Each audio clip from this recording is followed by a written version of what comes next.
just start. Bismillahirrahmanirrahim. Okay, so today's section is going to be about pediatric specific CV and experiences.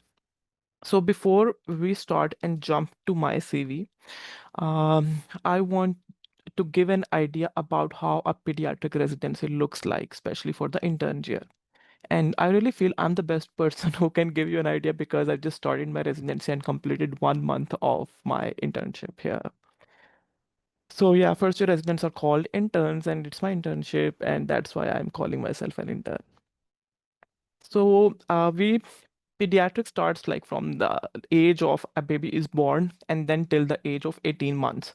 When a baby is born, it is assigned a specific pediatrician who is going to look for the baby like for the next 18 years. And after that, they will transfer it to the primary care internal medicine people.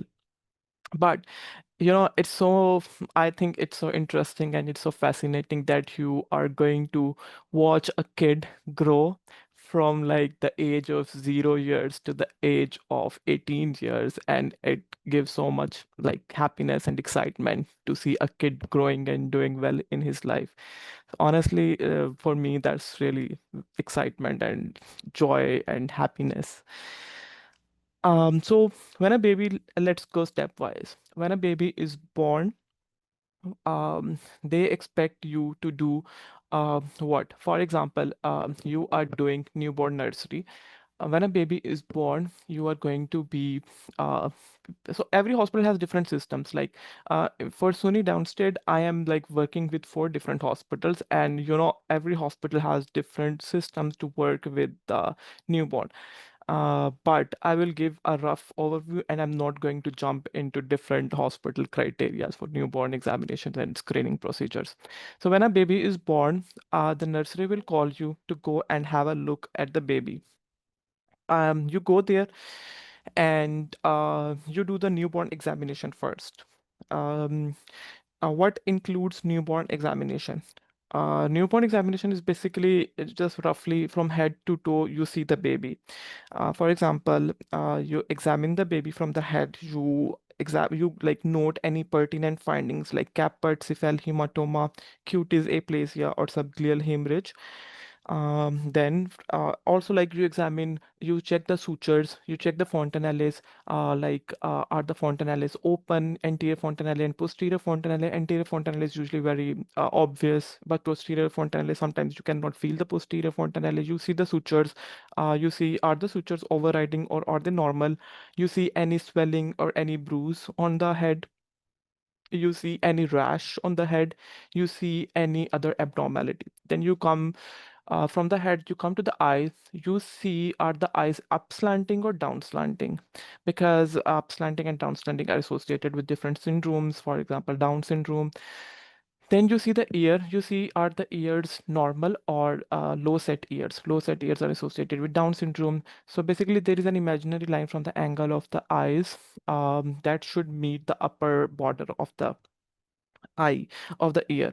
But if it's not meeting, then it's low set ears.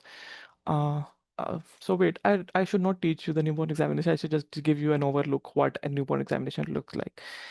Then you check the clavicle. Is there any clavicle fracture? Then you check the palpate the abdomen. You look for the umbilical hernia.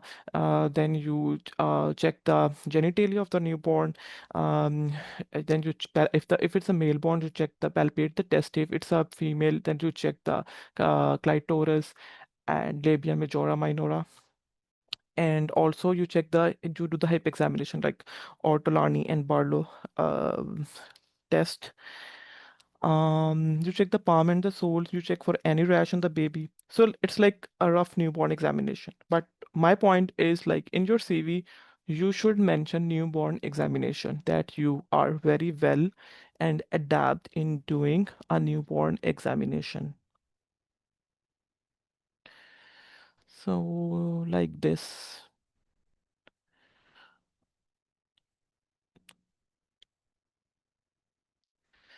So at the level of intern, at your level, you should not observe, you should really be adapt, you should really be skillful in doing a newborn examination. You can just watch any 7-minute video on the YouTube and you can be skillful in doing a newborn examination, and obviously everything come by practice. Okay. So first thing, a baby is born, you should be able to do a newborn examination.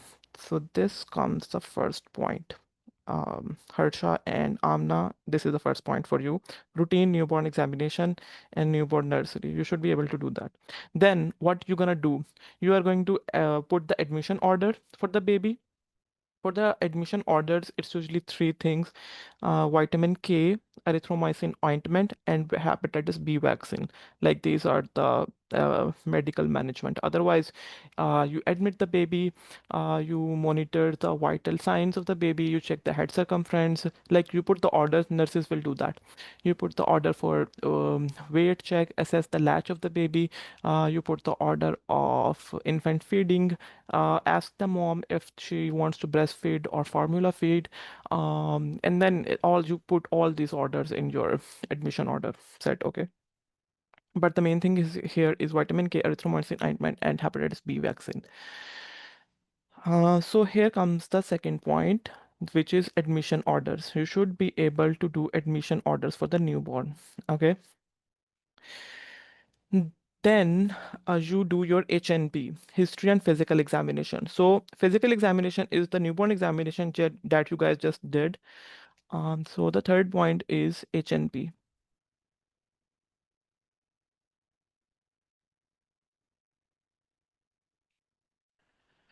For HNP, you guys are going to tell me, like, baby, which history is important? Like, we are talking about which history here?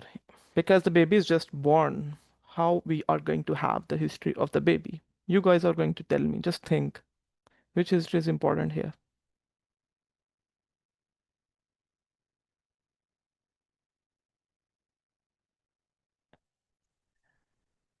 Who is going to tell me?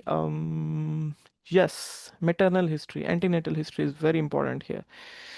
So what you're gonna do? You are going to go to mom chart. Yes, birth history, but the baby is just born. Like, I mean, the baby is just born. Which history we are talking about? It's a mom history, maternal history, antenatal history. Yeah, family history can also come, but it definitely goes with the mom history, with the dad history as well. But for like here, what I observe, we are really concerned about mom history. For example, we like go to mom chart in the EMR and see if she is has enough prenatal care. For the prenatal care, we see the HIV status, syphilis status, hepatitis B, C status, chlamydia, gonorrhea status, COVID status. Like these are important ones. Okay. We also check the quantiferon status of the mom, and because all of these are going to affect the baby, so that's why we are concerned and check from the mom's lab. And like OB team does all this screening for us, and we just go and like see if the mom has HIV status negative, syphilis negative, Hep B, C negative, chlamydia, gonorrhea, COVID negative. We also check GBS status of the mom. If the GBS is positive, did the mom got adequate treatment or no? Treatment was inadequate. If the treatment was inadequate, we check the new natal sepsis risk in the newborn by Kaiser scoring. Um, we also get check the mom blood type. We also check the baby blood type. So basically, cord blood type, like when the baby is born, the OBGYN team takes the blood from the cord blood sample, and so we get like in 1 hour or 2 3 hours the baby blood type. So if the baby is Coombs positive, or um, or like has risk factors for being like Coombs positive, like the mom has prior baby with the Coombs positive, then there's a specific protocol. We're gonna check the CBC, retic, and serum bilirubin. But for you, I'm not trying to teach you, I'm trying to just highlight the points which you should mention in your CV. So the first point was newborn examination, second point was HNP, second point was, what was the second point? Yeah, admission orders. Admission of the new, how you are going to admit the newborn. Admission orders. Third point is HNP. Fourth point is, yeah, so we were talking about HNP and we talked which history is important here? Maternal history or antenatal history is important. Did the mom got enough prenatal care? We also check the prenatal ultrasound because ultrasounds tell us a lot of things. Any suspicion for genetic abnormality or breech presentation or any other abnormality is evident on the ultrasound. So we always check the ultrasound of the baby, and that's it. So we did the HNP as well. Now we are going to do the discharge. Like, so for the baby who are born by spontaneous vaginal delivery (SVD), we discharge 2 days after the admission, and for the C-section, we discharge 3 days after the admission. So let's say the baby is doing well, it's in your nursery, and nothing is really wrong with the baby. After 2 days, you are going to discharge the baby born by SVD. So now you should be able to discharge the baby.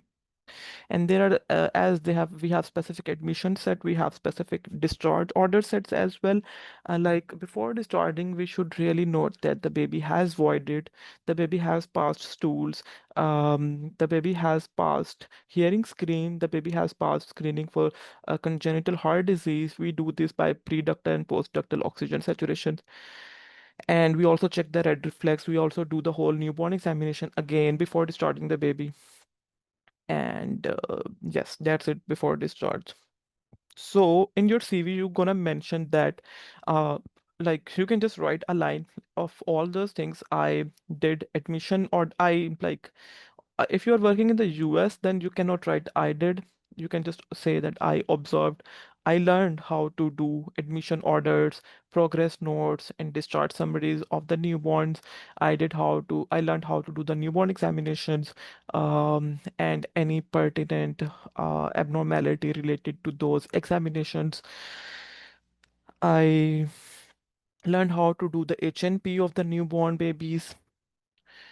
Okay, so like here. Oh yes, before discharging a baby, you always send the newborn screening panel. So newborn screening panel is basically all the genetic conditions you just rule out. So for everyone, for every baby. Okay.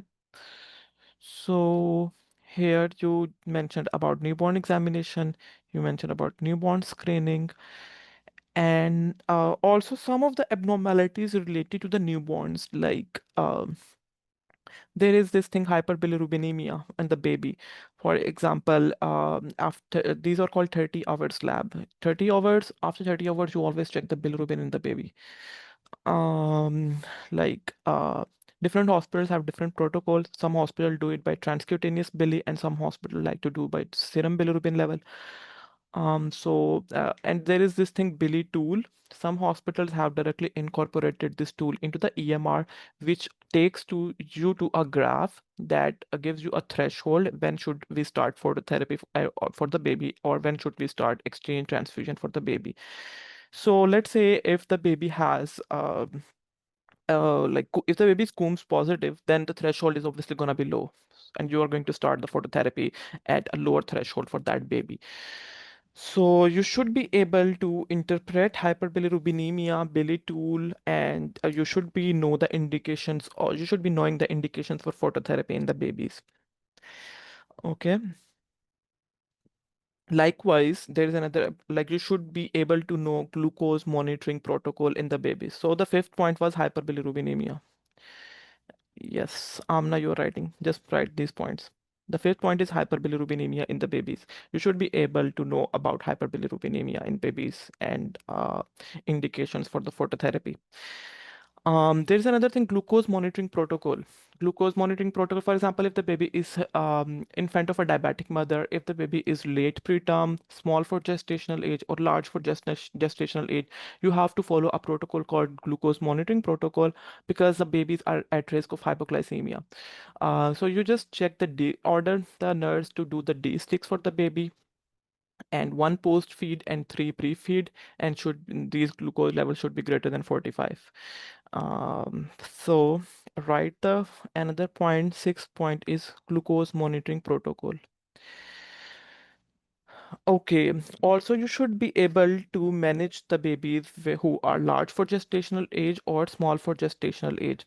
For example, if the baby is small for gestational age, first we do if it's symmetrical or is if the small if the baby is asymmetrically small for gestational age. If the baby is symmetrically small for the gestational age, you should be knowing the test that we do. For example, we do CMV test, we do toxoplasma test, we also do head ultrasonography, just like on the spot. So the 7 point is small for gestational age or large for gestational age assessment. The 8 point is if the mom is GBS positive, then how you are going to manage the baby. If the mom is GBS positive, first you assess the risk in the baby. There is a calculator called EOS score or Kaiser scoring system. We just go online and write Kaiser EOS calculator and just directly takes us to the calculator. You fill the information. The information it asks is the maternal temperature, the temperature of the mom during the delivery. It asks us the rupture of membrane, when what the membrane rupture, it asks about the gestational age, it asks about the was the mom adequately treated or not. Then it gives a calculation, a number where we can assess the risk of the baby, where we should give the baby antibiotics or not. So if the baby has high risk, the baby goes to NICU. We transfer the baby to the NICU. um Likewise, um you should also be able to know if the baby has fever, how to manage it. For example, in babies, temperature of 100.4, we call it fever. So we do whole protocol of the sepsis. We do urine culture, blood culture, we do CSF culture, we do CBC, we also do CMP and Trocal in those babies. So 8 point was GBS positive moms, 9 point was fever in newborn.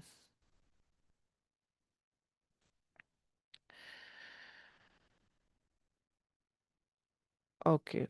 So, okay, these are the common conditions like related to the newborn that you can encounter in the nursery or when the baby is just born. Okay. And you should be able to manage these things. So, to be very honest, I am telling you these things because an intern should know these things for the babies. Because some of us are just recent grads and they don't know, like, honestly, I also did not know how the residency system worked here. And I really feel that before starting my residency, I should have known these things but I'm learning and everyone learns, so it's okay. But you should really mention these things in your CV, and it's these things really gonna boost your CV because an intern should be able to manage all those things. Obviously, not all these things, but he should obviously know. Obviously, senior residents are going to be here, attendings are going to be here, but you should have an understanding of these things so that you can participate in the discussions. Okay, so 9 point was fever in the newborn. And okay, so these are the common conditions that are related to the newborn. Now let's say you discharge the baby and the baby was doing fine. Baby did not have anything at all concerning, so you just discharge the baby on the day 2 of the life born by SVD. Now after 3 days the baby goes to the clinic. Like third day after discharge, the baby starts to go to the clinic, on the outpatient clinic with his general pediatrician that is assigned to him, like, and it's assigned randomly, the general pediatrician in the public hospitals. So now that pediatrician is going to see the baby from the third day of his life to the 18 years of his life. So what we call all these visits as well child visits. So here comes our next point. You should be able to know about well child visits. Like when do well child visits start? For example, 2 months, 4 months, 6 months. Okay. So 10 point is well child visit. About well child visits, let's say a baby comes and what we do for the so this is really interesting about pediatrics. Like, you know, kids behave differently at different ages. For example, if the baby is a newborn, it's going to be a whole different world for the baby. It's going to be whole different world for the doctors who are treating the baby as well. Like we are really we are really not asking any question to the baby. We are just talking to the mom, and we are doing the examination, a whole different examination than like if the then different from a grown child. So that's really, really interesting about babies. Like with each age group, you are going to be treating them differently. You are going to ask different questions. You are going to do different examinations. You are going to order different labs and different tests. So I really find this thing very interesting about pediatrics. So about well-child visits, you should really be knowing the developmental milestones of the baby. For example, at the 2 months of the baby should start holding his head and neck should be stable. At the 2 months of the baby should like follow the mom visually. The baby should respond to sound. The baby should have a social smile at 2 months. Likewise, there are different questions that you are going to ask mom if the baby is doing these things and achieving the developmental milestones. If the baby is not achieving those developmental milestones, then you are going to mention in your notes as well and manage the baby. So 11 point comes the developmental milestones. Okay.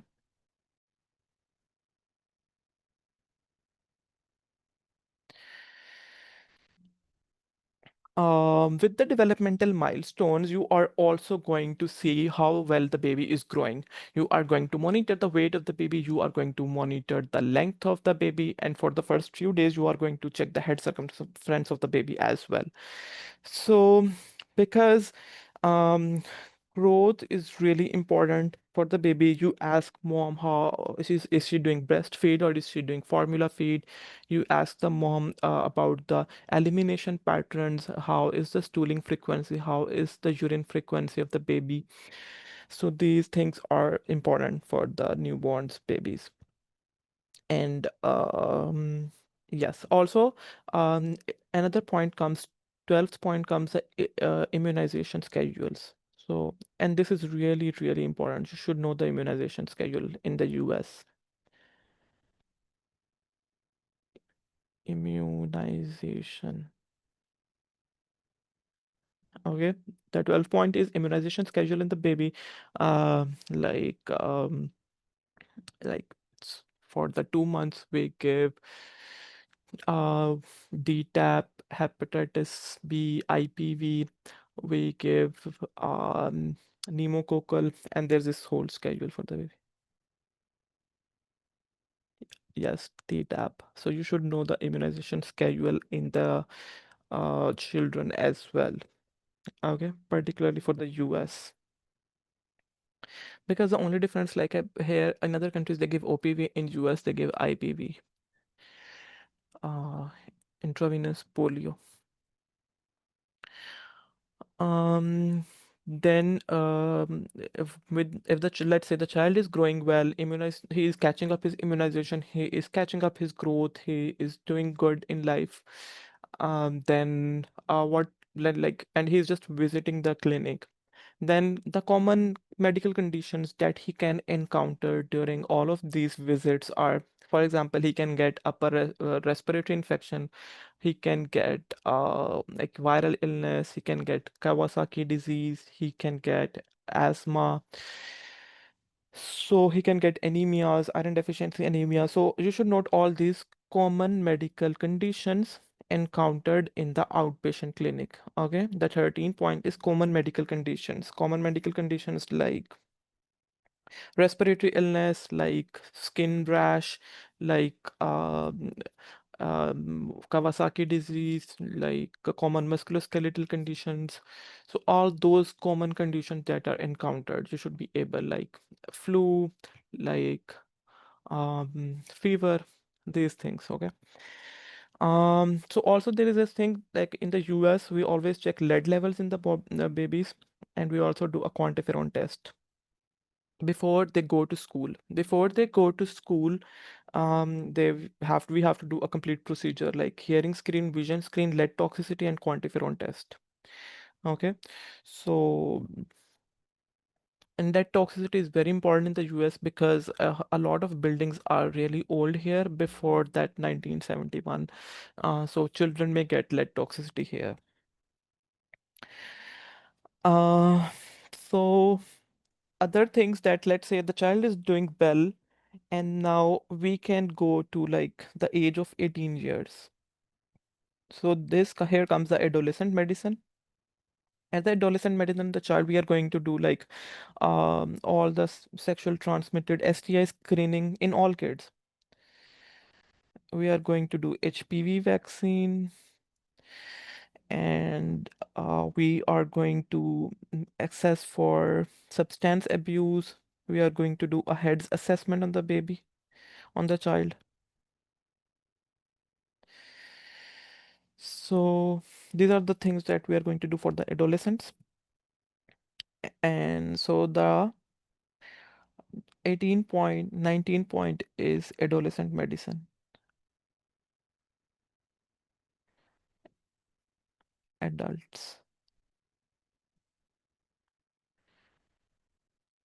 And the 20 point is, so now all of those conditions were encountered in the outpatient setting. You should also know the common medical conditions encountered in inpatient setting, like on the floors.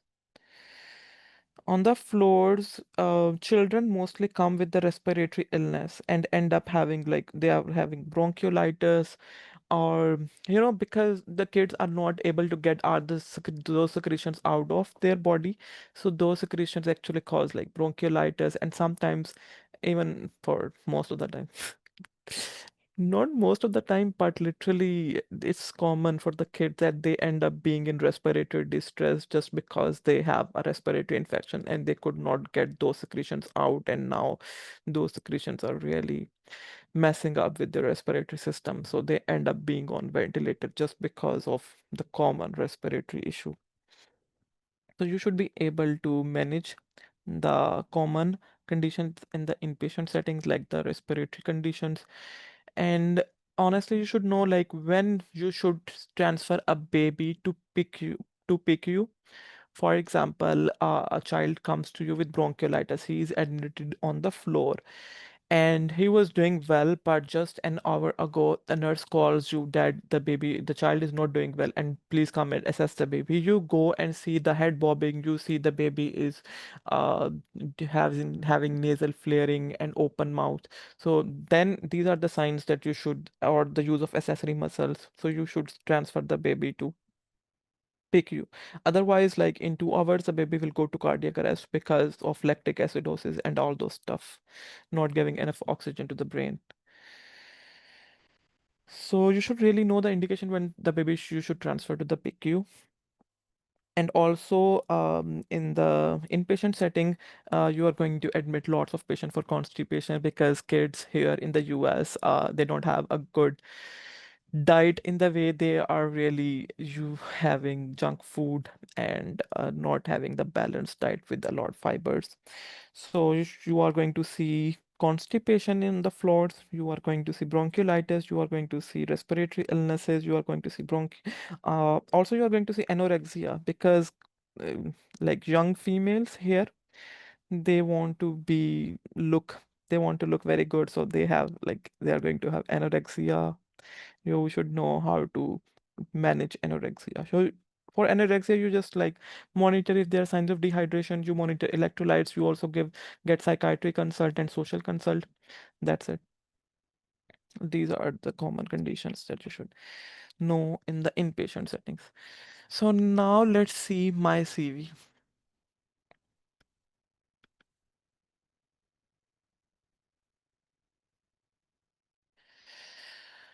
Okay, so I learned the immunization schedule, newborn screening, well child visits, developmental assessment, developmental milestones, autism screening, behavior screening, depression screening. Yes, you can mention all these screenings procedures, but like depression screening and behavior screening and autism screening for children and adolescents. Evaluation of jaundice and anemia in children, commonly encountered conditions like rash, infection, asthma, allergies, musculoskeletal condition like Osgood-Schlatter disease. Yes, if the kid is going to school, because here they participate in a lot of sports, like physical activities, so they get many musculoskeletal conditions like Osgood-Schlatter disease. Um, Also, you should be able to go for like depression, grief, autism, and ADHD. So, like, you just screen kids for this depression, autism, and ADHD, and then you refer to the psychiatrist or behavior health, and they are going to manage those conditions. Okay. So in the first part, I have written about bronchiolitis, asthma, croup. Oh yes, we forgot about diabetes, type 1 diabetes. You should be able to manage type 1 diabetes, diabetic case. Okay, you are going to see diabetic ketoacidosis cases in the on the floors as well. Yeah, eczema here. A lot of kids have eczema, asthma, food allergies, lead toxicity, hernias, head assessment, well child visits. Like these are the common conditions. In the inpatient setting, I attended morning rounds, ward round, presenting patients with the senior residents. You should write these like I learned how to document progress notes, admission or discharge summaries. Okay. Like these are hyperbilirubinemia. I mean, um, all these things are really pediatric specific. So if you are applying for pediatrics and you want to show them that you are really interested in pediatrics, this is the only way that you can show them that you know and everything that comes in the pediatrics. I mean, if not everything, then obviously most of the things that you are going to encounter, they must have an idea that at least you guys know, you have an understanding that how the workflow is going to be and what common conditions and you encounter and how what are the things that you are going to do in pediatrics. So that's how you can show them your interest for the field.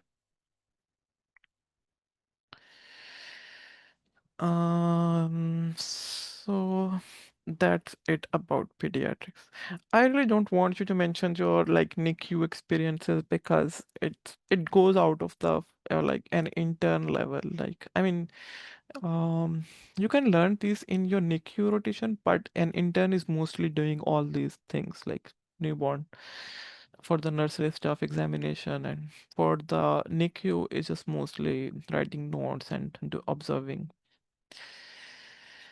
Okay, so time for questions. I don't know if you guys are muted, but you can just ask me to unmute yourself. And and wait a minute, like Harsha and Amna, were you able to make notes for me? Because I think I went really fast. That's good. I just wanted to write you points. And obviously, in your CV, you are not going to mention all these things that I just taught you. You're just going to mention the points that I learned newborn screening, I learned newborn examination, I went to nursery, I know how to do. Yeah, okay. You should try it. That's good. So, any question?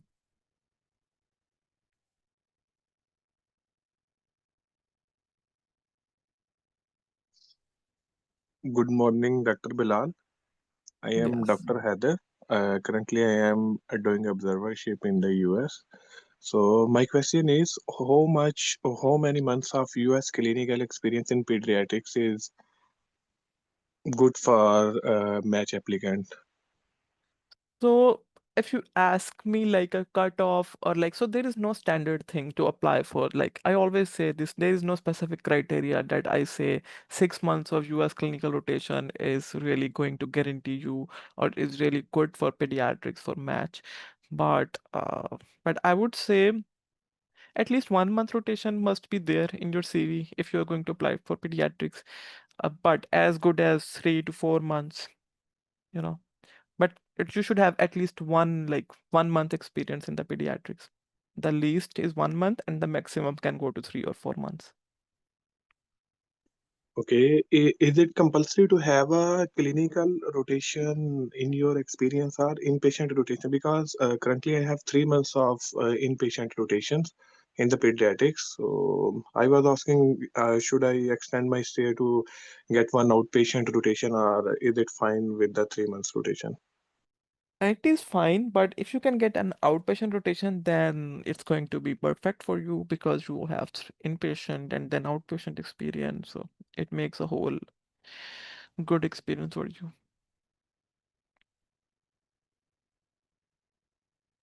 Okay, thank you so much. How valuable is pediatrics home country experience as it's hands-on? It's gonna be very much valuable for you for sure. But obviously, US clinical experience is also something very necessary these days. But you can mention in your CV that you have like hands-on experience in pediatrics and can mention all these things, especially doing newborn examination, especially common encountered conditions on the floor or common encountered conditions in the outpatient setting, and let them know that you know how to manage these conditions on your own. Uh, Hello, Dr. Bilal and Dr. Junaid, and I'm doing observership in Oklahoma City now, and I did my observership here. So, is there any regional preferences that matters, or that we focus on just some regions, or we don't mention the regional preferences in applying in residency? Um, so that's really confusing these days because honestly, I mentioned my regional experience, regional preferences.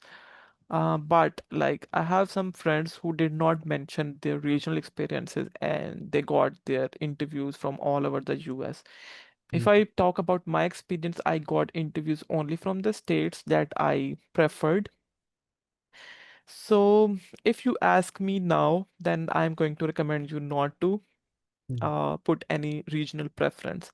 But let's say you have a family, like your wife is in New York, then I would say, okay, because your wife is in New York, then do mention regional preference, and then because you are going to get a lot of interviews from the New York, if you have like family or social support.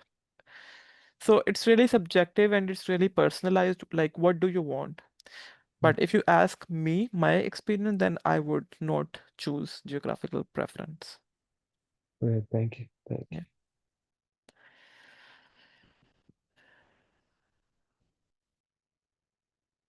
So any other question? I want you to ask pediatric specific questions today.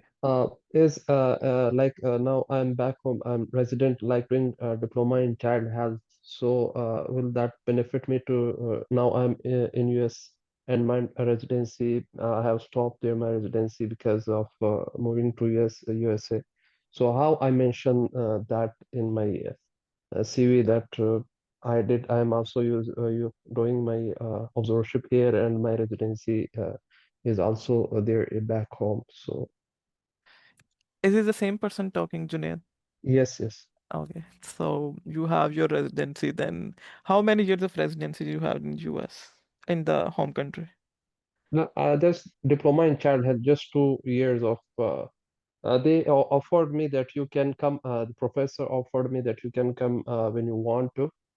So I requested that I'm moving to USA. She said that okay, you can go, and then when you come back, then you can start your residency, and then I will provide you the LORs and all the other stuff So that you need. you did not work. No, never. When I just worked for 2 months there. So you can write 2 months of your work experience because they are not going to ask for any diploma or any certificate. Honestly, here skills and experience matter. Okay. They're not looking for, they're not going to ask for your diplomas or certificate. You can just put your 2 to 3 months of experience in the ERA section as hands-on pediatric experience in the child health and mention all these things that I just taught you today. I think. Yeah. Dr. Bilal, I have a question.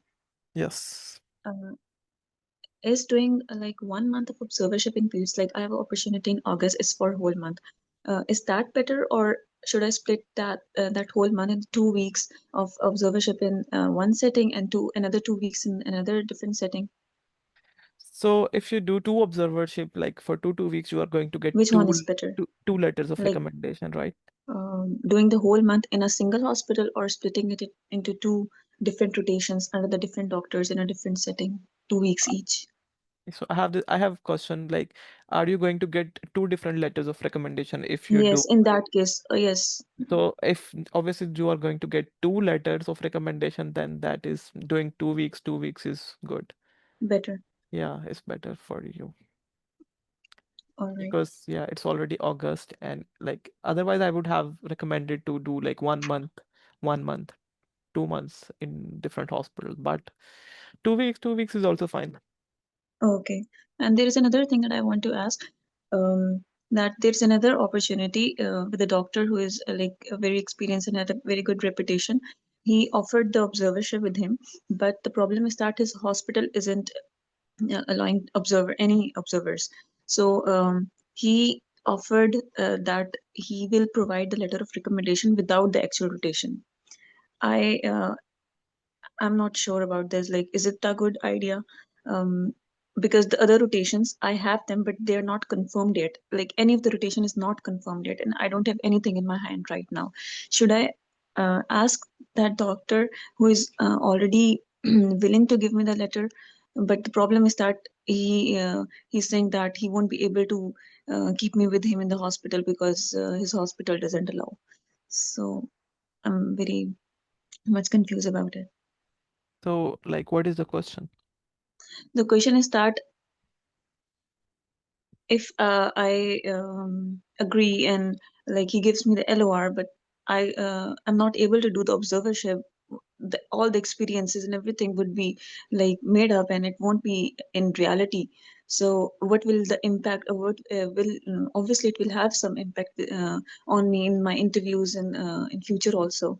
So, and if I So don't have any other opportunity, suppose I don't have any other opportunity and I have to do with him because I right now I don't have anything confirmed. so So I should would. I, yeah, do with him or not? So I would recommend go for it. If you don't have anything in hand, then just get Yeah, a letter of recommendation and write a made up experience in your CV. So yeah, this is basically from an official. I mean, I am doing this session from official APPNA, and I should not recommend this, but I am very yeah, chill. I don't follow rules. I just want to give you genuine opinion. So you can get an LOR and yes, make a like a CV for yourself. But the problem comes as you already and I'm very glad that you have insight that the problem is going to yes, come when they are going to ask you in the interviews. exactly. Because you will panic because you don't have true experience. Yes, So the problem to solve this problem, you should really practice well in the interviews. For example, you should write all the questions that can be asked related to those experiences. For example, if you are writing newborn screening, then at least you should know what common things that we test in the newborn screening. Okay. So because they can ask you, they will ask you the like the whole interview. If they're asking about your experience, will start from, can you tell me about the experience that you got in that particular hospital, and they will name that hospital, and they will sometimes they ask you about the doctor. So I see you had an experience with Dr. Aziz. How was that experience? So first of all, you should have some opening sentences in your mind that I did. You can write these sentences, you can write everything, and then you can obviously practice for during the interview sessions that I'm going to, I did this, I did that, and that. And then they can come up with the follow-up questions. But they're not going to ask questions out of your mind or out of your CV. They are going to ask the common question. For example, if you have written newborn examination, they are going to ask, how do you do newborn examination? What common anomalies you found on the newborn examination? How was your experience that? Did you just observe? Like just follow-up questions on these, on the content that you have mentioned in your CV. all right. Thank you very much. Yeah. I heard during background check they want a. No, no, I don't know who told you this. I heard that during background check they want a proof or what is it? Never. It's not never gonna happen. Even like I mentioned so many things in my CV and honestly I haven't done it. And now I feel like I just have written it and I can't even do the common things. So it's very common for applicants to mention. But ideally, I mean, ideally you should obviously know those things if you are mentioning. But if you are not, if you do not know, it's okay, it's fine. I mean, No red flag or no such big thing. But you should be able to explain in your interviews.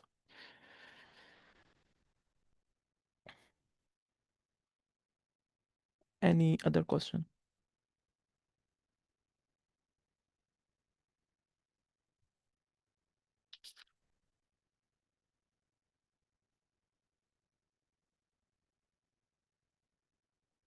Okay, Can so we use IM letters for like if we don't have enough pediatric rotations, we can use IM letters for the PEDS program, right?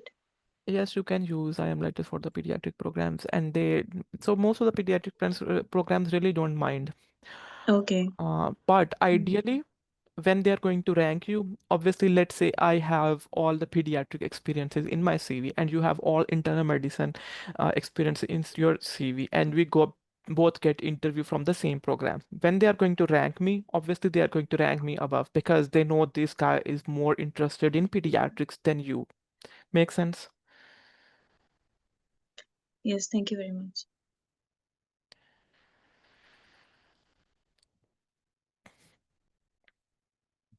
Which video, Junaid? Good morning. I'm Dr. Royan, and currently I'm doing my observership at Metro Health. So I have scheduled observership in a child neurology and applying, and I'm solely applying for the general pediatrics.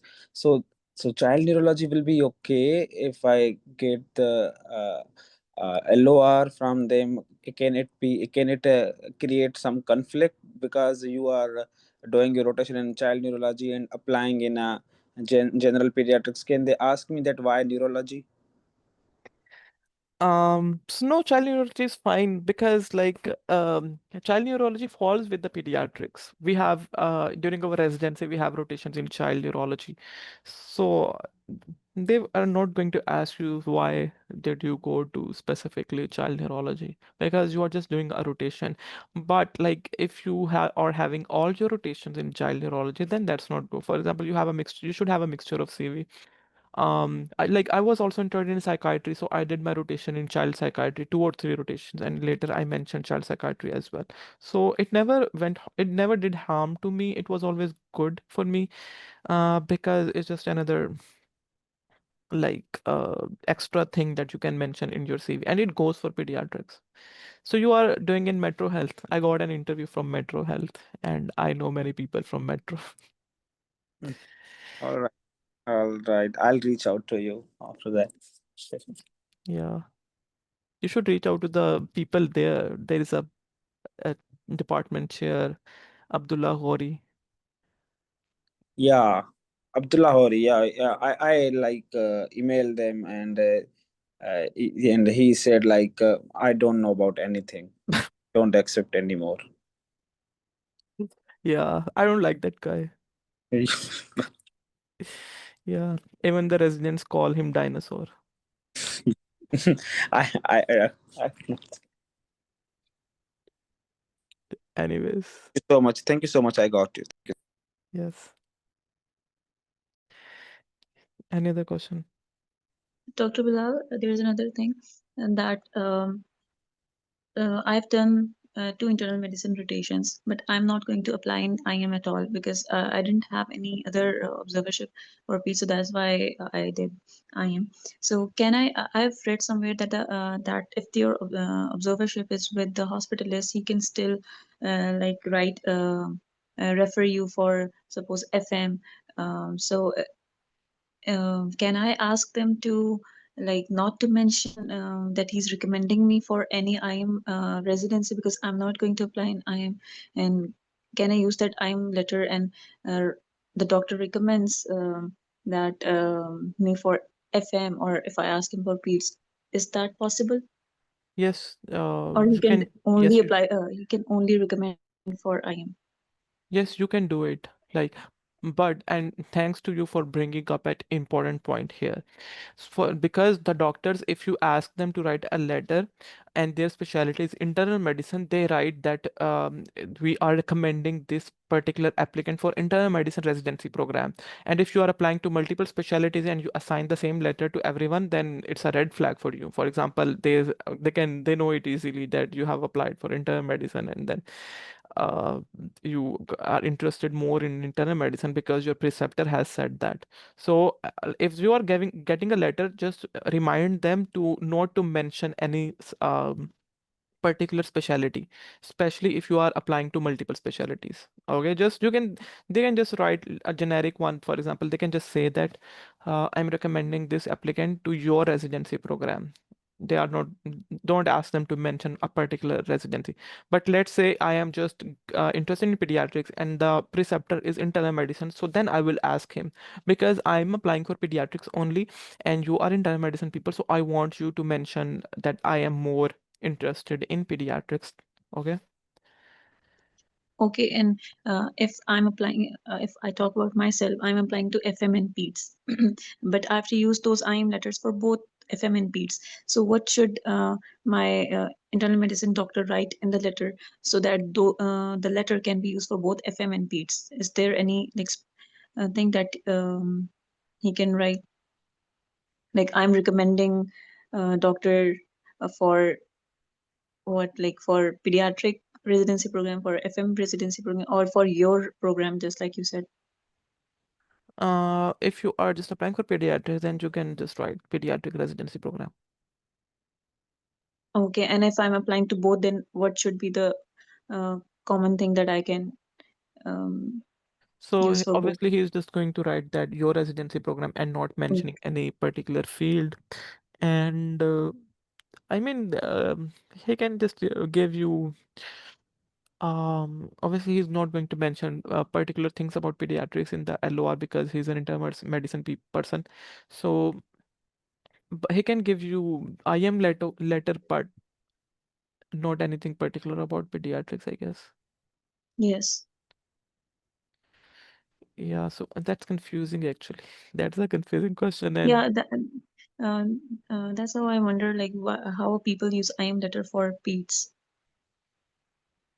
Then they how they just do it. they just use it. They just use it like any other question? Yeah, good morning, Dr. Bilal. My name is Dr. Lohana. So actually, I have two questions. So this is my second match cycle in pediatrics, and last year I also applied in pediatrics, and also have a letter for pediatrics from last year. And this year I have three inpatient rotation, two from PICU and one from ER. Mm. So how should I mention from last year to this year? I don't want to add experiences in my ERAS. So could you please tell me how I mention my passion for pediatrics from last year to this year? So you want to apply just for pediatrics, right? Yes. And you have all pediatric experiences. Yes, for 6 months. What particular problem do you have mentioning 6 months of experience? No, I don't have any problem. Like if I have like a other experience, like I have done my internship in pediatrics. I have like a medical officer working back in Pakistan. I have researches in dedicated to pediatrics, and I'm medical officer working in a community hospital and few volunteer works which I am doing in the community hospital related to vaccination advocacy. So I want my CV to be well rounded, not just a US experience. What do you suggest? What should I do? Yes, obviously, you should mention all like everything in your CV related to pediatrics.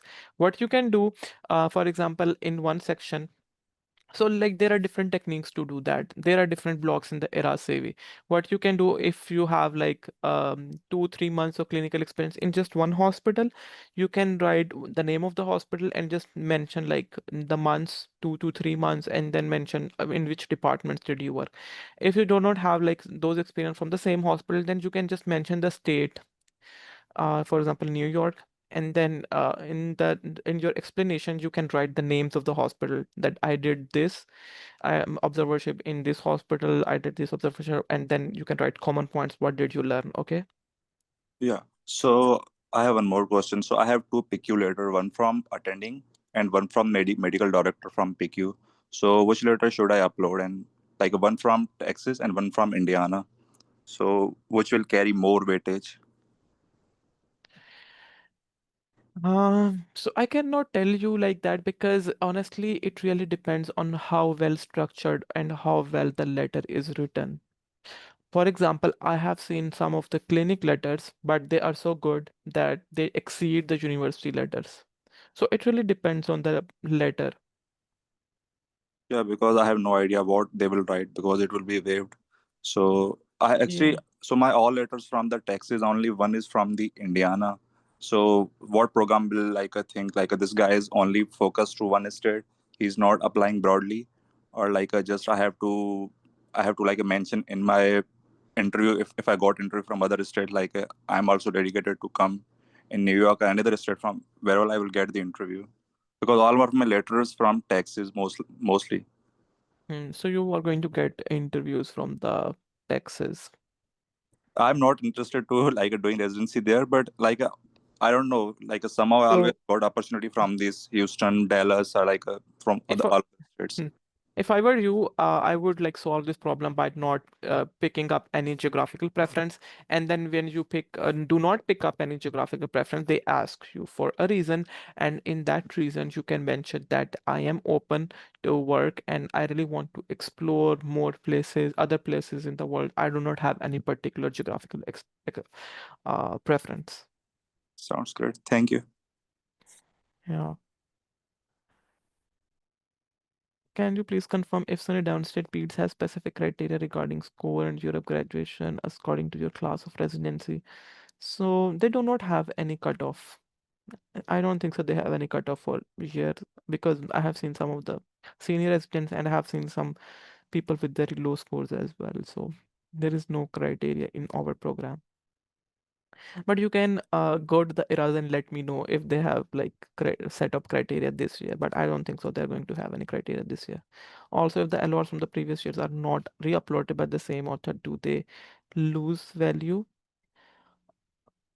What do you mean by this? Also, if the LORs from the previous years are not re-uploaded by the authors. So fresh LORs always have more value than the previous LORs, but you can use them. If you do not have any fresh LORs, you can use the previous LORs too. Obviously, the value is gonna be a little bit low, but it's okay. How to write explain the RCV if I have both IM and PED disciplines, will both IM and PEDS program can sense it that are primarily up. Obviously, they will sense it that you are applying for IM and then you are having a PEDS as a backup. So PEDS people do not mind. They are really very chill with like they know that people apply to their field as a backup and they really don't mind this as well and they are going to sometimes they rank you as well, but internal medicine, be mindful with the internal medicine people, they really mind it if you add periods in your CV. Can programs see over just they can see your geographical preference and some programs have a cutoff for the geographical preference as well.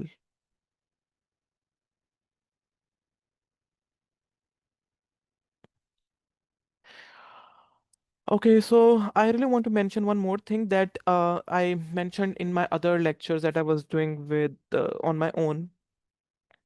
So in your CV, always try to mention the autonomy as low as possible. For example, you should not really write that I did this, I did that. For example, people write that I had access to EMR, I did HNP, I did physical examination, I managed patients, I counseled patients.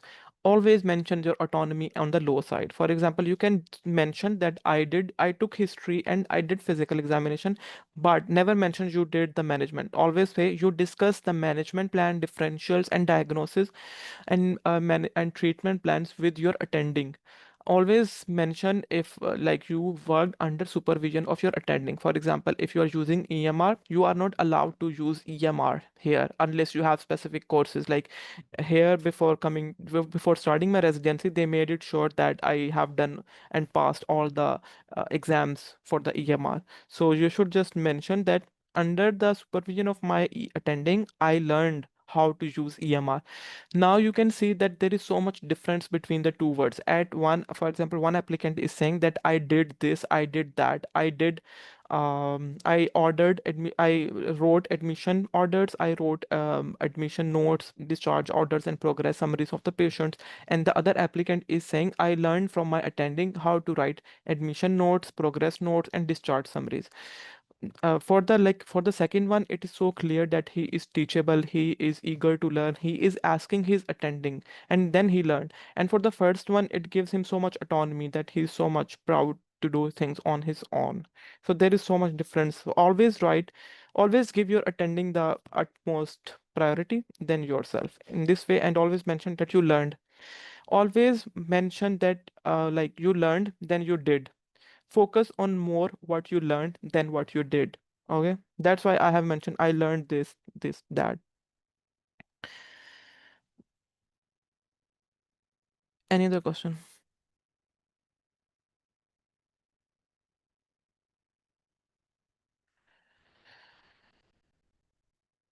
So if you do not have any question, I can end the meeting, or if you have any question, then you can ask me.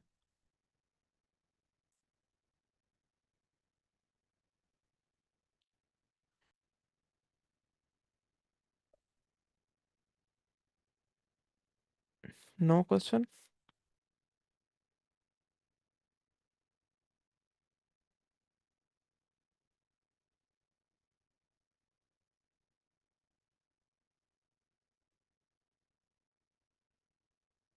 No problem. I will do sessions for the interviews. And once you guys get match in pediatrics, I can really do sessions on like how to survive, especially during the first month of residency, because I really struggled. And now, after struggling so hard, I know things. I want to apply for family medicine and peds. One from the peds outpatient setting would be enough. Yes, one from the peds outpatient setting would be enough. Yes, it would be enough. If you want to apply for pediatrics, you should at least have one LOR, and that is fine. But the more you have, the better it is. No, pediatrics really don't care about the publications. If you don't have any publication, it's completely okay. But if you have any publication, then obviously it is good for you.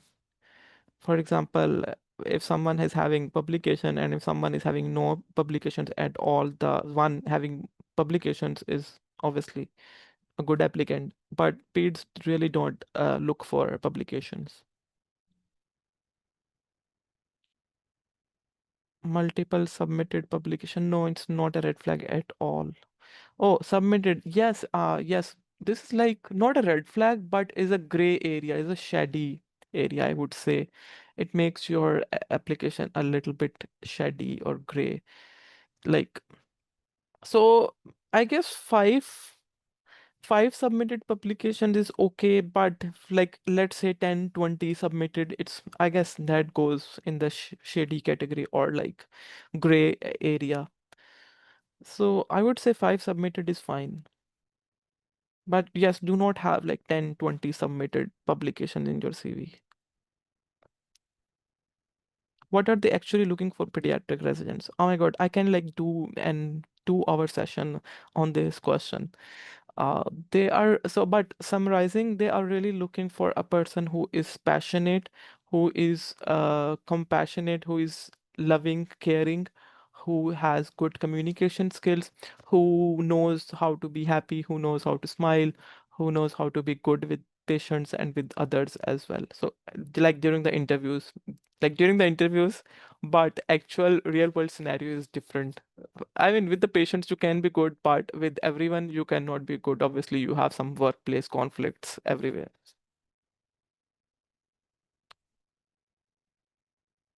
So for pediatrics, they are not looking for your experience. Honestly, they are going to your interview for peds. It's your interview that matters. In your interview, you are going to be assessed more for pediatrics than your CV, LORs, or for peds. Interviews are really important.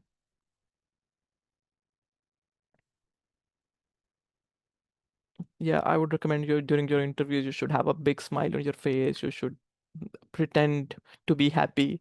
You should pretend to be a cheerful person who has good communication skills with every person, even if you don't have.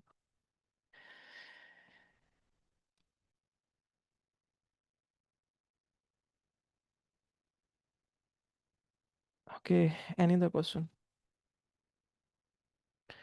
I would rather end this session now, and the next session I'm going to have like about in September, and that is going to be about interviews because I have covered everything about the CV. Personal statement. Um, Honestly, I have been doing sessions since 2 months, and like I made my own group, and then I joined another what do we call another organization. I did session with them, and now I'm doing with APPNA.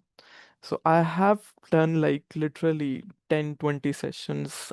And for personal statements, I did 5 sessions, and I'm bored of personal statement now. I can't do any. What you can do, you can just send me your personal statement. I can review for you.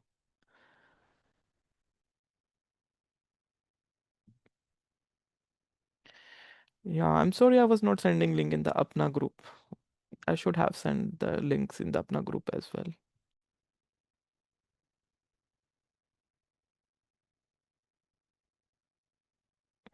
Yeah, you can send me your personal statement, Junaid. I will try to review your for you. But having sessions now is, I don't think so that's possible, especially with residency.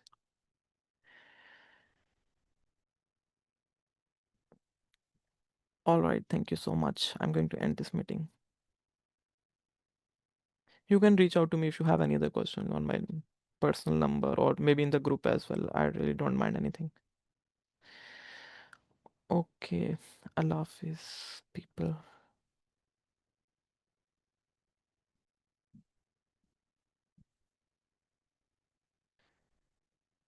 I have some recorded sessions I will try to share.